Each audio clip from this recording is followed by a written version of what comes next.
the southeast of Australia, located on land that was originally occupied by the Wiradjuri people, Portland was built upon mineral-rich ground.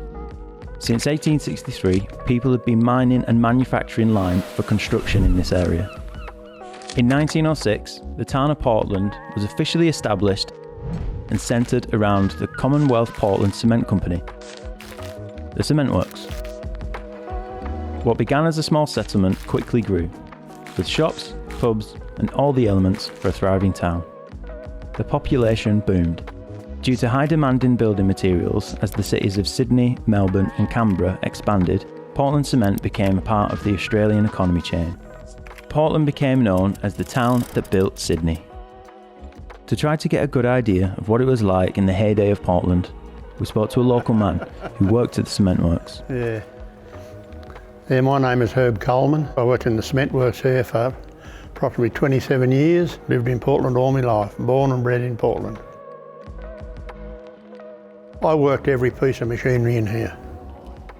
When I started off here as an apprentice, I started off £3, 17 and 6 per week. Bought a car and went out every night nearly. My memory of the cement works when it was going was it supported the town. It was something that the town grew on. You know, it might be known as the town that built Sydney, but I think the cement works built Portland really. A lot of things around Portland are community run. It's a community owned pool that came about from the cementworks handing it over to the community.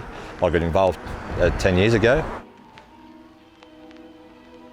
It was a very close-knitted community. Everybody sort of was involved in something, you know. Portland was a great place to live.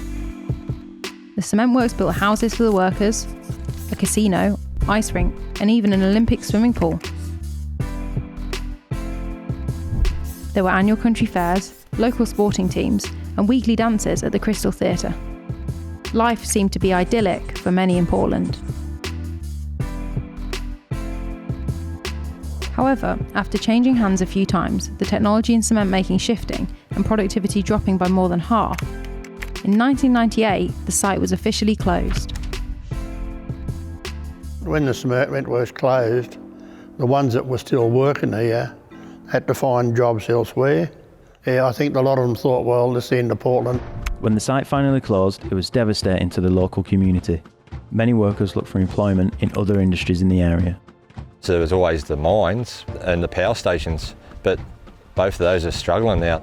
Like the coal mines of the UK and the automotive production of Detroit, Portland had succumbed to the negative side of mono industry.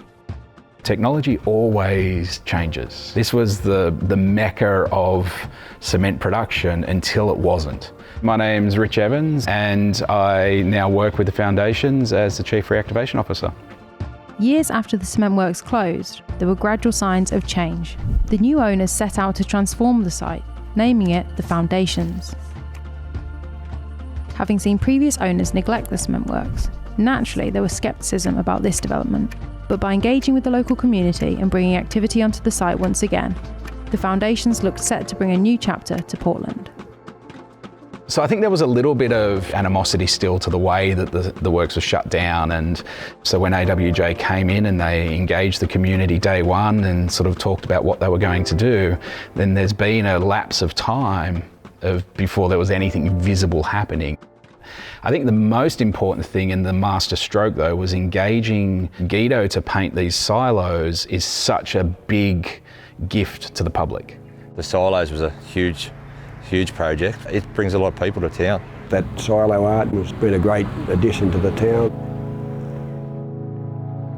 Well, I was just sitting at home one night and I got a phone call, and this fella, Guido, was talking to him and asked me could he come and talk to me. I didn't know what he wanted to talk to me about at the time.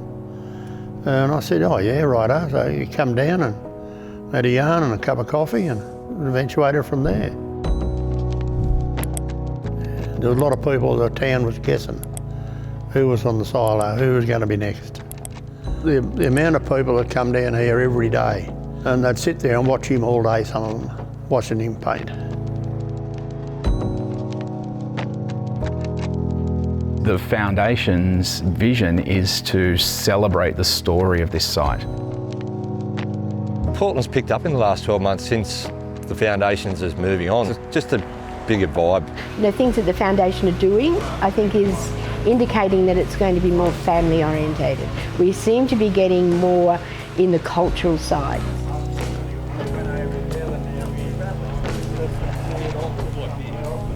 I'd just like to see continual development, and from that hopefully an added interest to the community, which will attract more people and see it go ahead leaps and bounds. We're in good hands with people like Richard and AWJ people who really taken the town on board, you know. Now that we've sort of had time to sit and look at the site and walk across every inch of it 20 times and think, what can we do, what can we do? What we once thought were pie in the sky dreams are actually really achievable goals, basically. And so now it's just about taking each next step and continuing to move all these projects forward and find the people that have got the same vision as us that, you know, want to come to Portland and do something special.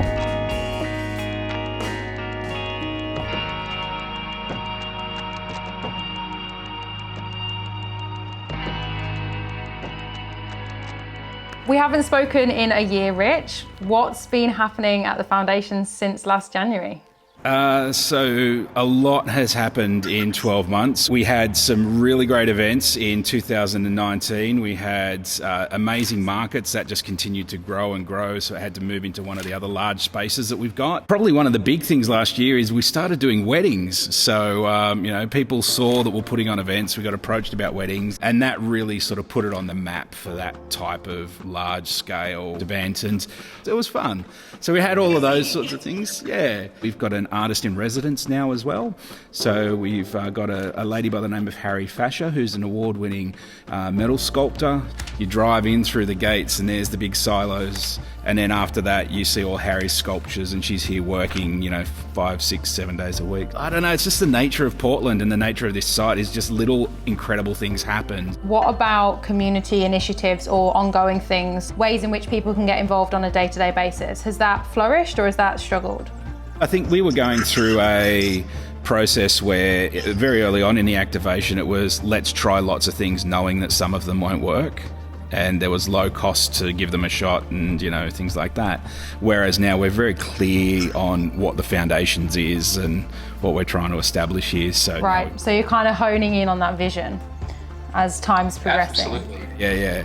It's been an ongoing evolution. It's become a poster child for the region in a lot of ways, because we are a group that are doing things. So we've certainly found, the local government, the council have been very supportive, and the tourism group within council are very supportive. We've had a great relationship developed with Destination New South Wales as well. Yeah, I sincerely hope that it kind of has that knock-on effect that you're talking about, in terms of pulling the town up with it, because that would be the kind of greatest measure of success, is that Portland thrives if the foundations thrives. Yeah. It's so close and connected to town that it can't not. Has to. Right. They are the same thing almost, aren't they? It's like this perfect symbiotic relationship, one doesn't exist without the other sort of thing. There are thousands of towns like Portland. Small towns grappling to keep community alive after industry has left. It's so important to support these towns, whether that's by buying a coffee at an independent shop, attending a local event, or supporting a project just like the foundations. Looking further forward though, it's more important that we mitigate the issue altogether, by not creating mono-industries, but instead by centering communities on economies which are innovative and diverse.